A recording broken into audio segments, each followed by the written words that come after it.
नमस्कार, स्वागत है आपका। मैं हूं आपके साथ अमित गर्ग शुक्ला। शुरुआत करते हैं बड़ी खबर के साथ। उत्तराखंड से इस वक्त की बड़ी खबर है, यूके SSSC की भर्तियों की जांच होगी। स्नातक स्तर के अलावा भी जांच पड़ताल आगे बढ़ाई जाएगी। एसटीएफ को इसकी जांच सौंपी गई है। सभी भर्तियों की जांच अब एसटीएफ करेगी। पेपर लीक केस के बाद शासन ने बड़ा फैसला लिया है। पिछली भर्तियों में आरोपियों की मिलीभगत का शक है और इसी के आधार पर अब शासन की तरफ से बड़ा फैसला लिया गया है कि एसटीएफ की जांच का दायरा बढ़ेगा।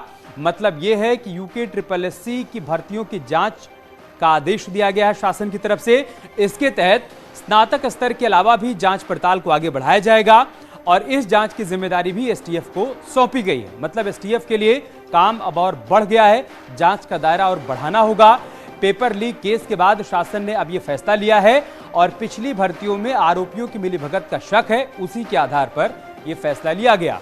देहरादून से हमारे सहयोगी सत्येंद्र इस वक्त हमारे साथ जुड़ चुके हैं। सत्येंद्र, और आसान करके बताइए शासन के इस फैसले को। बिल्कुल अमित, क्योंकि यूके SSSC में जो अभी पेपर लीक मामला हुआ था, जो स्नातक स्तर की जो 916 पदों पर ये भर्तियां थी, इनमें ये जानकारी मिली थी कि इसमें पेपर लीक हुआ है और उस पेपर लीक का जो मामला है उसमें मुकदमा दर्ज हुआ। मुकदमा दर्ज होने के बाद ये पूरा मामले की जांच एसटीएफ को दी गई। एसटीएफ ने तुरंत इस पे कार्रवाई करते हुए ही कुछ ही दिनों में इसमें करीब 20 आरोपियों को अरेस्ट किया है। लेकिन अब जो अभी तक जो आरोपी अभी तक पकड़े गए, जिसमें हाकम सिंह एक भर्ती किंग के नाम पे सबसे ज्यादा जाना जा रहा है, और इसमें जब ये पकड़ा गया उसके बाद जो भी जांच में एसटीएफ को जो कार्रवाई की एसटीएफ ने, उसमें जांच में ये भी मिला है कि जो पुरानी भर्तियां हुई हैं, यानी यूके SSSC में जो पुरानी भर्तियां हुई हैं, उन पे भी कुछ न कुछ जो खामियां मिली है, कुछ न कुछ पेपर लीक हुआ है या कई जैसे इसमें एक। ठीक है, बहुत शुक्रिया सत्येंद्र आपका हमारे साथ जुड़ने के लिए और जानकारी हम तक पहुंचाने के लिए। आपको सीधे मथुरा लेकर चलते हैं, जहां पर सीएम योगी आदित्यनाथ पहुंचे हुए हैं, कार्यक्रम को संबोधित कर रहे हैं। सुनते हैं। श्री राजेश चौधरी जी, श्री मेघश्याम सिंह जी, श्री ओम प्रकाश सिंह जी, श्री विद्यासागर सोनकर जी, मुकेश आर्य बंधु जी, किशन सिंह जी, चौधरी तेजवीर सिंह जी, रविकांत गर्ग जी, देवेंद्र शर्मा जी, श्रीमती मधु शर्मा जी, श्री विनोद अग्रवाल जी और इस पूरे कार्यक्रम के जो संयोजक हैं, ब्रज तीर्थ विकास परिषद के उपाध्यक्ष श्री शैलजाकांत मिश्र जी और उपस्थित भाइयों बहनों, आज श्री कृष्ण जन्माष्टमी है। लीलाधारी भगवान श्री कृष्ण का पावन जन्मोत्सव। पूरा देश और पूरी दुनिया जहां कहीं भी सनातन हिंदू धर्मावलंबी होगा, आज भगवान श्री कृष्ण के जन्मोत्सव के साथ अपने आप को जोड़ करके धन्य धन्य करता है। और ये हमारा सौभाग्य है कि इस ब्रज भूमि पर हम सबको श्री कृष्ण जन्मोत्सव के कार्यक्रम के साथ साथ मंगलम परिवार के द्वारा अन्नपूर्णा भोजनालय के शुभारंभ कार्यक्रम के साथ जुड़ने का सौभाग्य प्राप्त हुआ है। मैं इसके लिए ब्रज तीर्थ विकास परिषद का और पूज्य संत विजय कौशल जी महाराज का और उनके सभी जो भी शिष्यगण हैं, श्रद्धालुजन हैं, इन सब का हृदय से अभिनंदन करता हूं, जिन्होंने श्री कृष्ण जन्माष्टमी की इस पावन तिथि को इसके लिए चुना है। भाइयों बहनों, मैं यही बात कर रहा था अभी। अगर आप दुनिया के अंदर आधुनिक जितनी भी सभ्यताएं हैं, इनकी जब चर्चा करते हैं तो किसी का 1400 वर्षों का, किसी का 1800 वर्ष का, किसी का 2000 वर्ष का, किसी का 2500, किसी का 2700 वर्ष का अपना एक इतिहास होता है। उसी पर वह गौरव की अनुभूति करता है। जब श्री शैलजाकांत मिश्र जी ने यहाँ पर हम लोगों ने उन्हें जिम्मेदारी दी कि ब्रज तीर्थ विकास परिषद का गठन होना है, आप वहां के हमारे जनप्रतिनिधियों के साथ बैठ करके एक कार्य योजना इसकी तैयार करिए। ये स्वयं भी अमरकंटक में बैठे हुए थे, तो मुझे एक बार अमरकंटक जाने का अवसर मिला था, तो मैंने कहा मिश्र जी आप यहाँ क्या कर रहे हैं? कहा कि मैं यहाँ पर अब अवकाश ग्रहण करके आगे के कार्यक्रमों में लगा हूं। मैंने कहा ये आपको यहाँ बैठने की जगह नहीं, आप कुछ घूमने जाइए, पूज्य बाबा देवराम बाबा की पावन भूमि वहां पर जाइए, पूज्य स्वामी हरिदास जी की साधना भूमि पर आप वहां जाइए और वहां पर जो हमारी पौराणिक और ऐतिहासिक भूमि है उस क्षेत्र के आध्यात्मिक और सांस्कृतिक धरोहर को अछूते बनाए रखते हुए उसके आधुनिक विकास की प्रक्रिया के साथ हम कैसे जुड़ते हैं, इसके लिए आप थोड़ा वहां अपना सहयोग कीजिए। तो उनको जब लोगो बनाना था, लोगों में भी उन्होंने इस बात का बहुत अच्छे ढंग से उल्लेख किया कि कृष्णम वंदे जगत गुरुम का एक अपने आप उद्घोष करते हुए और अपनी आध्यात्मिक और सांस्कृतिक धरोहर को छूने बनाए रखने के संकल्प के साथ इस पर तीर्थ विकास परिषद का गठन किया। और मैं यही कहना चाहता हूं, क्या भगवान श्री कृष्ण का पावन जन्मोत्सव है। भगवान श्री कृष्ण कब पैदा हुए? यद्यपि वह जगत पिता है, लेकिन इस धराधाम पर आकर के अपनी लीलाओं से धर्म, सत्य और न्याय की स्थापना के लिए उनका आगमन आज से 5000 वर्ष पहले इसी धरती पर हुआ था। यही ब्रज तीर्थ ब्रज क्षेत्र की धरती है, ये वृंदावन है जहां उनकी पूरी लीलाएं घटित हुई। यहां से गुजरात तक आप पूरब में चले जाइए, अरुणाचल प्रदेश और मणिपुर से लेकर के पश्चिम में गुजरात और महाराष्ट्र तक भगवान श्री कृष्ण की लीलाओं से, और आज से 5000 वर्ष पहले जब जंगल थे, आवागमन के साधन नहीं थे, उस कालखंड में भी भगवान श्री कृष्ण का अरुणाचल से लेकर के गुजरात तक के पूरे भूभाग पर किस प्रकार का एक अधिकार था, ये किसी से छुपा हुआ नहीं है, किसी से छुपा हुआ नहीं है। और वही मैं कह रहा था कि यही तो है अपनी आध्यात्मिक और सांस्कृतिक धरोहर को अक्षुण्ण बनाए रखने और उनके संरक्षण का अभियान, जिसे दुनिया 1400, 2000, 2500, 2700, 3000 वर्षों तक सीमित करती है। और हम तो ये कह सकते हैं कि द्वापर में हमारे भगवान श्री कृष्ण आए थे और 5000 वर्ष पहले अपनी लीलाओं को इन्हीं क्षेत्रों में आकर के करते हैं। मैं देख रहा था अभी, या जब भी मैं यहां आता हूं मैं देखता हूं नंगे पैर लोग चल रहे हैं, गठरी बांध करके चल रहे हैं। कोई अपेक्षा उनकी किसी से नहीं होती है, केवल एक इच्छा होती है कि हम भी भगवान के लिए अपना कुछ अर्पित करके उनका दर्शन कर लें। एक ही भाव होता है, त्वदीयम वस्तु गोविंद तुभ्यमेव समर्पये। और इसी भाव के साथ वो आता है और उस पवित्र भाव के साथ यहां पर जिस श्रद्धा भाव के साथ उसने इस तीर्थ को तीर्थत्व प्रदान किया है, उस भाव को और मजबूती से आगे बढ़ाने के लिए आज अन्नपूर्णा भोजनालय का शुभारंभ तीर्थ विकास परिषद और मंगलम परिवार के संयुक्त तत्वाधान में जब प्रारंभ होता है तो वह सर्वत्र वंदनीय होता उसका। और अभिनंदन मैं करने के लिए स्वयं आज यहां पर आया हूं। भाइयों बहनों, मैं आज सुबह प्रातः काल में बलिया में था। आज बलिया बलिदान दिवस है। आज ही के दिन बलिया में 1942 में 50,000 की भीड़ ने जेल के फाटक तोड़ करके, देखिए कितना अच्छा संजोग है, जेल का फाटक तोड़ करके उस समय के क्रांतिकारी चित्तू पांडे को, राधा मोहन सिंह को, कृपाशंकर चौबे जैसे क्रांतिकारियों को जेल के अंदर से छुड़ा करके और बलिया को स्वतंत्र घोषित किया था। भारत स्वतंत्र हुआ था 1947 में और बलिया ने अपने आप को 1942 में ही स्वतंत्र घोषित कर दिया था। और उसके बाद वहां पर अंग्रेजों ने जब पुनः बलिया पर कब्जा किया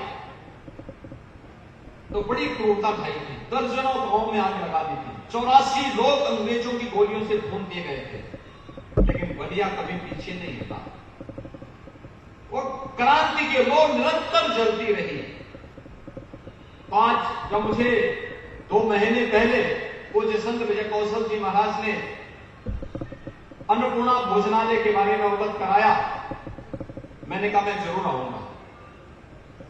और मैं 19 अगस्त की स्थिति को नोट तो कर लिया, लेकिन इसी दौरान आजादी के अमृत महोत्सव कार्यक्रम में बलिया के भी कार्यक्रम मिलेंगे। तो मैंने कहा मैं बलिया के बाद फिर यहां पर आऊंगा तो दोनों काम एक साथ हो जाएंगे, क्योंकि उस समय के क्रांतिकारी वे तो भगवान कृष्ण से ही प्रेरित थे। भगवान कृष्ण ही सब क्या करते थे।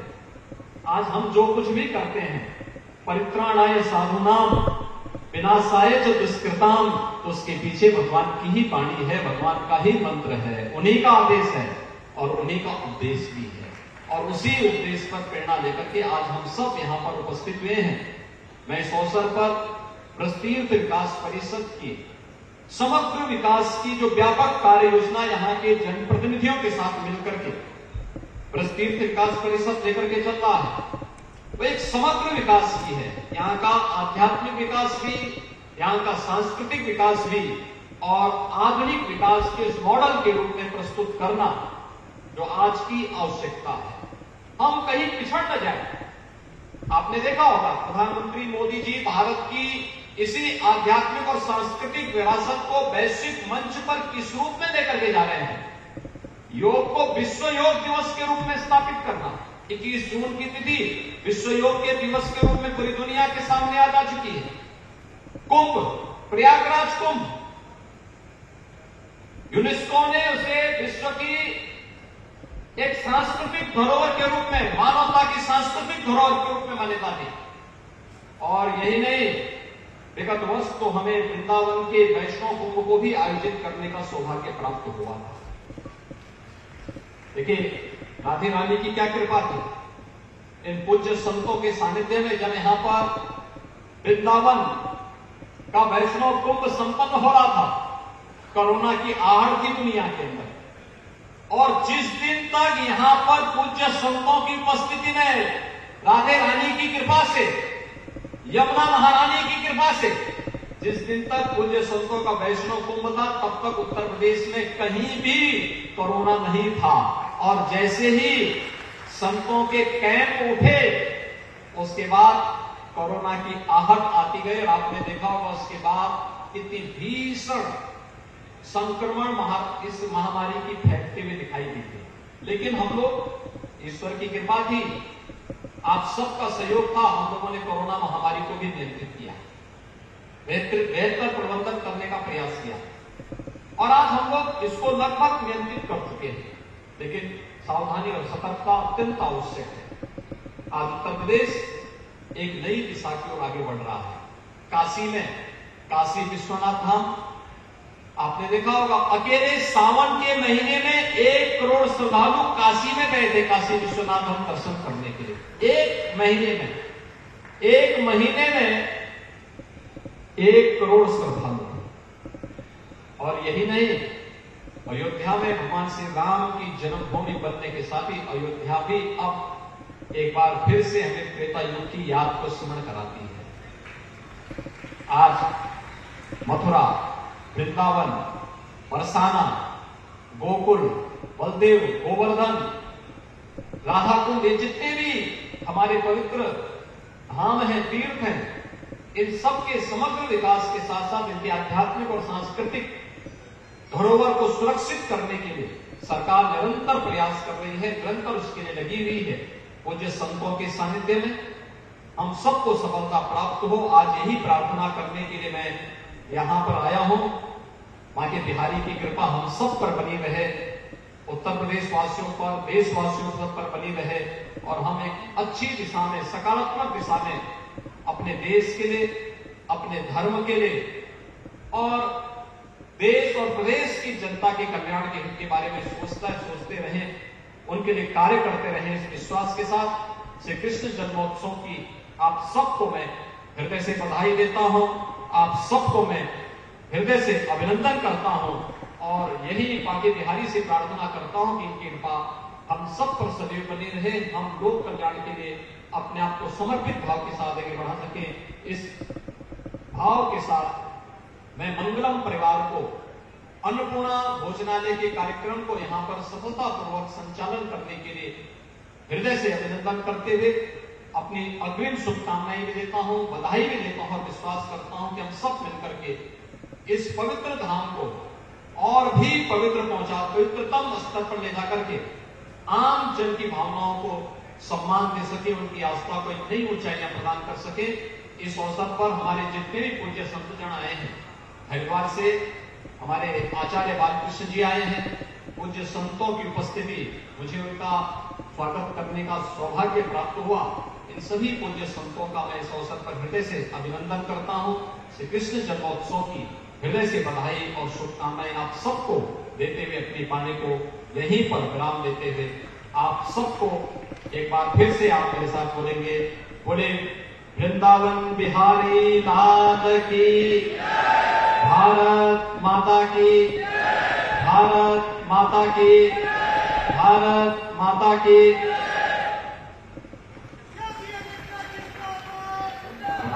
धन्यवाद और आभार माननीय आपके आशीर्वचनों के लिए, प्रेरणादायी शब्दों के लिए। और मैं माननीय तो मथुरा से सीएम योगी आदित्यनाथ को सुन रहे थे आप। अन्नपूर्णा भोजनालय का उन्होंने उद्घाटन किया, यहां मौजूद लोगों को संबोधित किया, संतों से मुलाकात की, बताया कि सरकार कैसे अयोध्या, मथुरा और काशी का विकास कर रही है।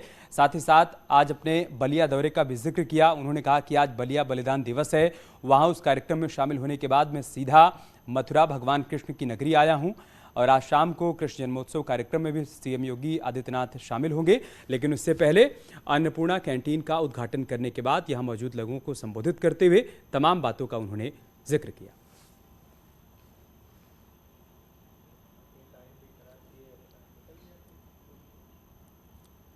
और इस बीच एक बड़ी खबर आ रही है सुप्रीम कोर्ट से। सुप्रीम कोर्ट ने गुजरात के जामनगर के green zoological rescue and rehabilitation centre के खिलाफ दाखिल याचिका को खारिज कर दिया है। ये याचिका कन्हैया कुमार ने दाखिल की थी। जामनगर का ये green zoological rescue and rehabilitation centre Reliance industries की मदद से बन रहा है।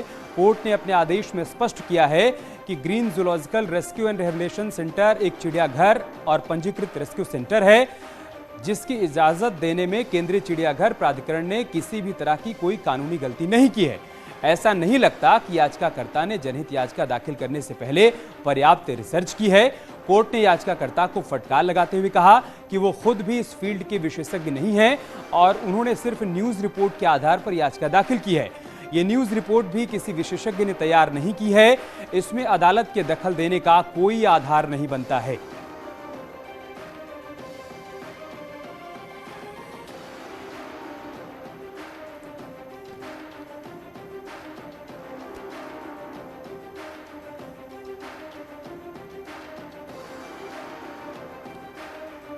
तो बड़ी खबर हम आपको सुप्रीम कोर्ट से बता रहे हैं। सुप्रीम कोर्ट की तरफ से बड़ा आदेश आया है और साथ ही साथ सुप्रीम कोर्ट ने याचिकाकर्ता को फटकार भी लगाई है। दरअसल गुजरात के जामनगर के green zoological rescue and rehabilitation centre के खिलाफ ये याचिका दाखिल की गई थी और इस पर सुनवाई करते हुए सुप्रीम कोर्ट ने याचिका को खारिज किया। ये याचिका कन्हैया कुमार ने दाखिल की थी। जामनगर का ये green zoological rescue and rehabilitation centre Reliance industries की मदद से बन रहा है। कोर्ट ने अपने आदेश में स्पष्ट कर दिया है कि green zoological rescue and rehabilitation centre एक चिड़ियाघर है और पंजीकृत रेस्क्यू सेंटर है, जिसकी इजाजत देने में केंद्रीय चिड़ियाघर प्राधिकरण ने किसी तरह की कोई भी कानूनी गलती नहीं की है। ऐसा नहीं लगता कि याचिकाकर्ता ने जनहित याचिका दाखिल करने से पहले पर्याप्त रिसर्च किया है। कोर्ट ने याचिकाकर्ता को फटकार लगाते हुए कहा कि वो खुद भी इस फील्ड के विशेषज्ञ नहीं हैं और उन्होंने सिर्फ न्यूज रिपोर्ट के आधार पर याचिका दाखिल की है। यह न्यूज रिपोर्ट भी किसी विशेषज्ञ ने तैयार नहीं की है, इसमें अदालत के दखल का कोई आधार नहीं है। यहां रुक रहे एक छोटे से ब्रेक के, जल्द लौटेंगे कुछ और खबरों के साथ।